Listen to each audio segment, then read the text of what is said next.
کے نبی جن کو اللہ تعالیٰ نے امام الانبیاء بنایا، ختم نبوت کا تاج جن کے سر پر سجایا ہے، اس سے بڑی بھی کوئی منصب ہے نبیوں کا جو امام بن جائے؟ بلکہ یوں کہیے کہ اللہ تعالیٰ کی ذات اس جہان میں سب سے بڑی ہے، تو اس کے بعد ہمارے نبی کی ذات سب سے بڑی ہے۔ اتنا بلند منصب اللہ نے جس کو دے دیا، اس نبی کی تمنا دیکھیے، اس نبی کی آرزو دیکھیے۔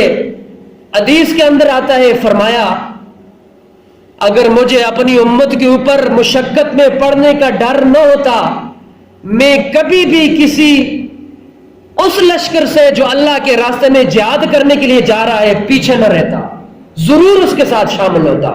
اور فرمایا لوددت انی اقتل فی سبیل اللہ ثم احیا ثم اقتل ثم احیا ثم اقتل۔ میری آرزو یہ ہے، میری تمنا یہ ہے، میری دلی خواہش یہ ہے۔ کون کہہ رہے ہیں؟ ہمارے نبی۔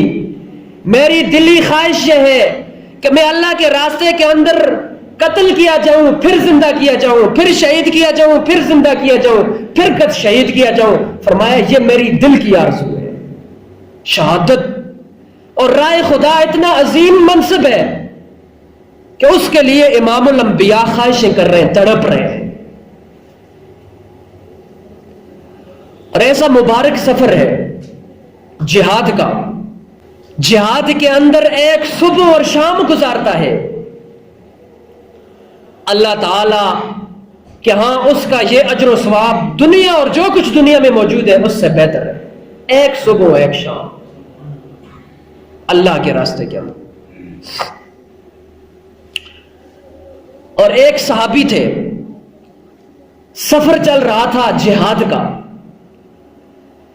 راستے میں چلتے چلتے وہ صحابی ایک مقام پر پہنچے، وہاں ایک میٹھے پانی کا چشمہ تھا اور بڑا خوبصورت سی وہ جگہ تھی۔ اس صحابی کے دل کے اندر خواہش آئی، کتنی خوبصورت جگہ ہے، میٹھے پانی کا یہ چشمہ ہے، میرا دل یہ چاہتا ہے کہ یہاں میں اس لشکر سے، مسلمانوں کے لشکر سے یہاں علیحدہ ہو کر بیٹھ جاؤں، جہاد میں نہ جاؤں، میں اپنی رہائش یہاں اختیار کروں، اپنا گھر یہاں بناؤں۔ جگہ خوبصورت، میٹھے پانی کا چشمہ۔ اس نے اپنا یہ دل کی جو خواہش تھی، خیال تھا، نبی علیہ السلام کے سامنے پیش کی، یا رسول اللہ میرے دل میں یہ خیال آیا ہے، لیکن میں آپ کی اجازت کے بغیر یہاں نہیں رہوں گا، آپ اجازت دیں گے تو رہوں گا۔ حضور علیہ السلام نے ارشاد فرمایا، اللہ کی قسم، اللہ کے راستے کے اندر تمہارا تھوڑی دیر کے لیے، جہاد کے اندر تمہارا تھوڑی دیر کے لیے کھڑا رہنا تمہارے گھر کے اندر 70 سال نماز پڑھنے سے زیادہ افضل ہے۔ 70 سال تک تم گھر میں نماز پڑھتے رہو، تھوڑی دیر کے لیے تمہارا راہ جہاد میں کھڑا ہونا افضل ہے۔ اور حضور علیہ السلام نے ارشاد فرمایا جہاد سے پیچھے مت رہو۔ اس صحابی کو فرمایا اغزو فی سبیل اللہ، اللہ کے راہ میں جہاد کر، خدا کے باغی اور دشمنوں سے لڑ۔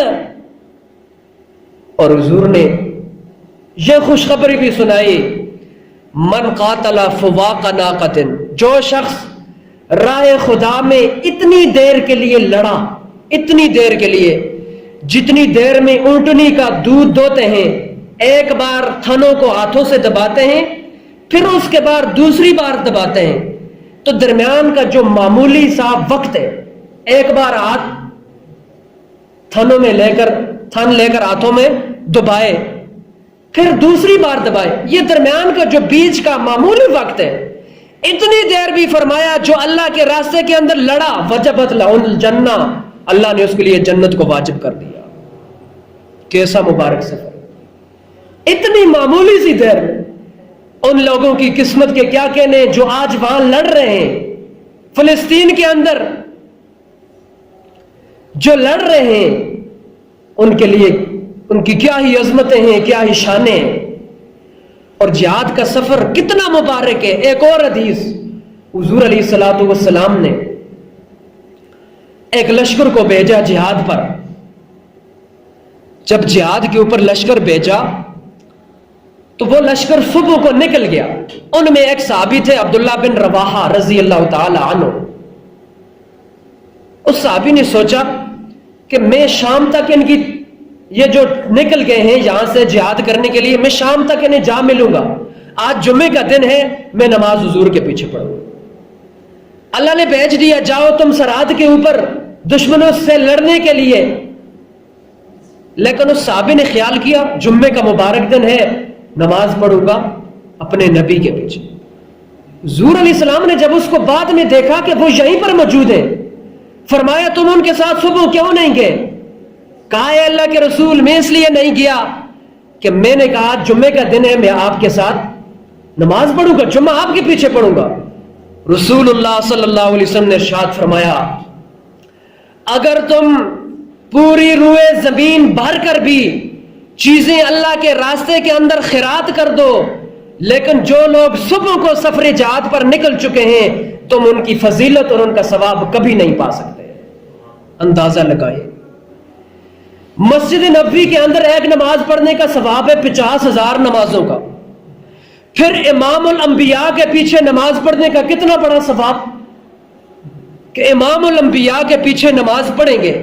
اس صحابی نے یہ سوچا، لیکن اللہ کے نبی نے فرمایا کہ یہ مسجد نبوی کا ثواب اور میرے پیچھے نماز پڑھنے کا ثواب اپنی جگہ، لیکن جو لشکر جہاد کے لیے روانہ ہو چکا ہے اس کے ثواب کو تم کبھی بھی نہیں پہنچ سکتے۔ جہاد اللہ تعالیٰ نے اس لیے رکھا ہے کفر کی طاقت ٹوٹے۔ جب تک مسلمانوں میں جذبہ جہاد تھا کافروں کے اوپر ایک رعب تھا۔ آج بھی جہاد کے نام سے کافر ڈرتے ہیں۔ جہاد ایک عبادت ہے، اللہ کی رحمت ہے، اس کے بڑے فضائل ہیں۔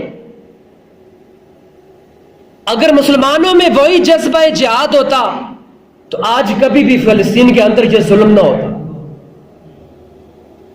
آج جو ظلم وہاں ہو رہا ہے، معصوم بچے بموں سے ان کے جسم کے چیتڑے اڑا دیے گئے، ٹکڑے اڑا دیے گئے، عورتوں کو نشانہ بنایا جا رہا ہے، اسپتالوں کو نشانہ بنایا جا رہا ہے، اور مسلمانوں کے اوپر ظلم و ستم ڈھایا جا رہا ہے۔ جتنے بھی غیر مسلم ریاستیں ہیں جو کافر ملک ہیں وہ سپورٹ ہی نہیں کر رہے بلکہ ان کے ساتھ کھڑے ہیں، اسرائیل کے ساتھ کھڑے ہیں۔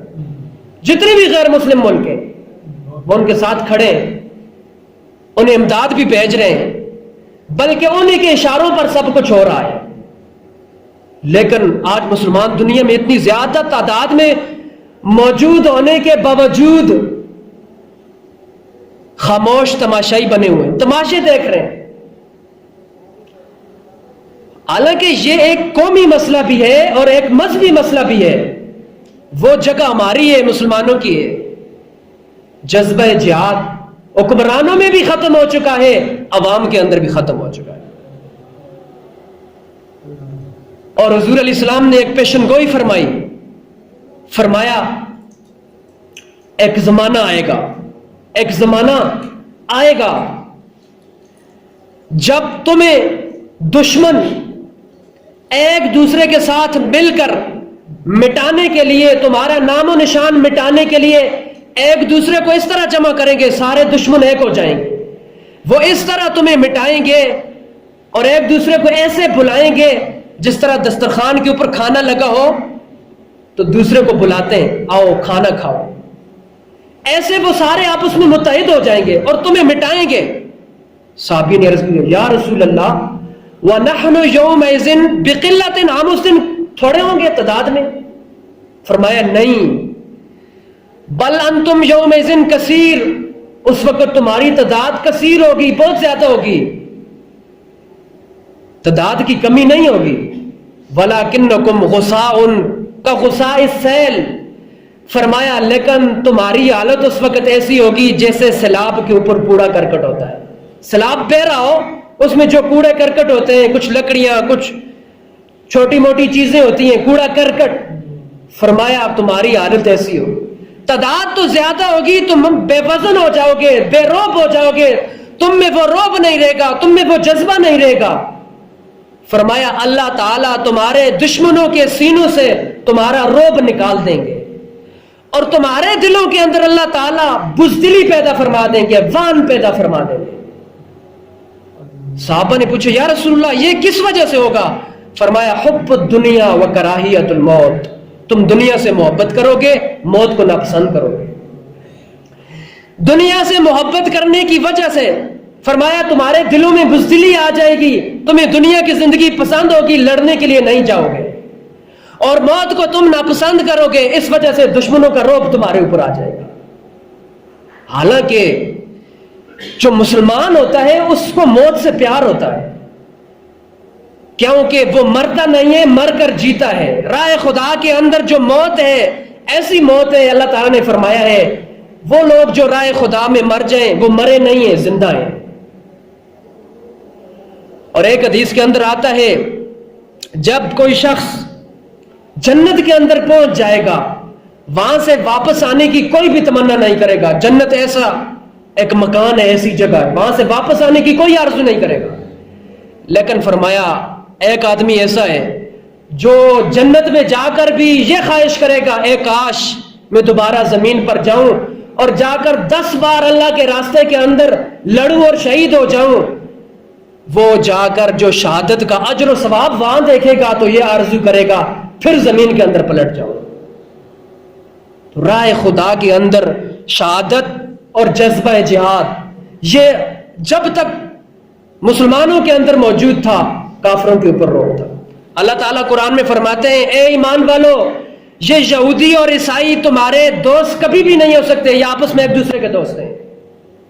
آج دیکھیں وہاں اسرائیل کے ساتھ سارے کھڑے ہیں، سارے ایک دوسرے کے دوست بن چکے ہیں، کفر ایک ملت بن چکا ہے، لیکن مسلمان ان میں وہ کوئی جذبہ ہی نہیں، کم از کم اور کچھ نہ کرے زبان سے تو بولیں، صرف زبان کا بولنا بھی ان کے اوپر رعب طاری کر دیتا ہے۔